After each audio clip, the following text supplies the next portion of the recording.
8वीं पास मौलाना समझता था खुद को आरबीआई गवर्नर। प्रयागराज पुलिस ने खोल दी पोल। प्रयागराज का वो मौलाना कौन है जो हिंदुस्तान की जड़ें हिलाना चाहता था? मोदी योगी के खिलाफ बड़ी साजिश का हो गया खुलासा। चलिए हम आपको बताते हैं इस रिपोर्ट में कि कौन है वो 8वीं पास मौलाना जो खुद को समझता था आरबीआई गवर्नर। मोदी और योगी के खिलाफ जिसने की थी साजिश, प्रयागराज का ये मौलाना जो हिंदुस्तान की जड़ें हिलाना चाहता था। देखिए इस रिपोर्ट में कि आखिर इसका क्या हुआ।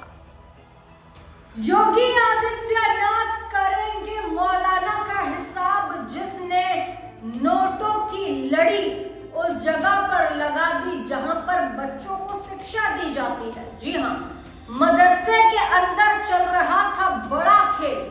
मौलाना को फिर योगी की पुलिस ने धर दबोचा। मशीन से छापे जा रहे थे नकली नोट। क्या जल्दी अमीर बनने की थी टेक्निक या फिर पाकिस्तान से जुड़ा है इसका हाथ? आपको बताते हैं इस रिपोर्ट में कि आखिर कैसे पकड़े गए मौलाना जी, कैसे पकड़ी गई नकली नोट छापने की मशीन और नोटों की लड़ियां। देखिए इस रिपोर्ट में। सुबह मदरसे में होती थी पढ़ाई, शाम को मौलाना छपवाता था लड़कों से 100-100 के नोट। अतीक के गढ़ में बदले का बन रहा था ऐसा प्लान। पाकिस्तान कनेक्शन सुन हो जाएगा खुद ही दंग। कौन है 8वीं पास मौलाना तफसीरुल जो अफजल के साथ मिलकर रच रहा था बड़ी साजिश? वो चूरन वाले नोट बेचकर हिंदुस्तान के अंदर व्यवस्था को चूर चूर करना चाहता था, लेकिन उसके मंसूबे पूरे नहीं हो पाए। वह मौलाना मदरसे में बैठकर भारत की हालत पर पाकिस्तान और बांग्लादेश को एक करना चाहता था। उसने बाकायदा 3 लड़कों को उसने काम पर रखा, खुद बड़ी सी कुर्सी पर बैठकर उनका काम देखता। दिन में मदरसे का प्रिंसिपल बना रहता, लेकिन शाम होते ही खुद को आरबीआई का गवर्नर समझने लगता। वो मदरसे के भीतर बैठकर कैसे हिंदुस्तान के खिलाफ साजिश रच रहा था, उसकी पूरी कहानी आप सुनेंगे तो दंग रह जाएंगे। उसने 3 लड़कों को इसके लिए काम पर रखा। पहला है मोहम्मद शाहिद। वो मदरसे में मौलवी बनने गया था, सिर्फ 8वीं तक पढ़ा लिखा था, लेकिन लालच में आकर 100-100 के नोट छापने लगा।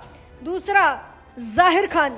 वो मदरसे में आलिम यानी इंटरमीडिएट की पढ़ाई करता है, उसके बाद नोट सप्लाई करने वाले काम में जुड़ जाता है। तीसरा है मोहम्मद अफजल। वो सिर्फ 8वीं पास था। वो बाजार में इन नोटों को चलाता था। करीब 5 लाख रुपए बाजार में खपा भी चुका था। इसकी जानकारी जब प्रयागराज पुलिस तक पहुंची तो सबके होश उड़ गए। मुखबिर ने कहा कि साहब, मदरसे में अवैध गतिविधि चल रही है। बाहरी लोगों का आना जाना बराबर लगा रहता है, लेकिन मामला चूंकि मदरसे से जुड़ा था, इसीलिए पुलिस अचानक से छापा नहीं मार सकती थी। तो पुलिस ने पहले निगरानी की, उसके बाद जैसे ही छापा मारा, अंदर का नज़ारा देखकर दंग रह गई। 3 लोग प्रिंटिंग मशीन से नोट छाप रहे थे। कुर्ते की बाई जेब में नोटों की 100-100 गड्डियां रखी हुई थी। पुलिस सबको पकड़कर पूछताछ करती है। वहां रखा लैपटॉप, प्रिंटर और नोट छापने वाले कागज जब बरामद करती है तो उसका दिमाग ठनक जाता है कि आखिर कैसे सारे नोट 100-100 के हैं। क्या इसके पीछे कोई बड़ा लॉजिक है? तो एक आरोपी बताता है कि 100-100 के नोट आसानी से बाजार में चले जाते हैं, इसलिए सिर्फ 100 वाले नोट ही छप रहे थे। ये लोग 100 रुपए के असली नोट के बदले में 3 नकली नोट देते थे। ऐसे ही पूरे शहर में इनका खेल चल रहा था।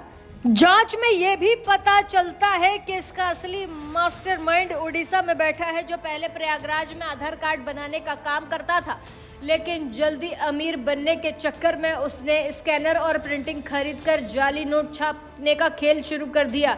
मदरसे में बाकायदा इसने अलग कमरा भी बनाया हुआ था, जहां पर नोटों की सफाई और कटिंग बड़ी कायदे से की जाती थी। लेकिन सवाल इस बात का है कि क्या इनकी प्लानिंग बड़े स्तर पर नोटों की छपाई कर हिंदुस्तान की अर्थव्यवस्था को प्रभावित करने की थी?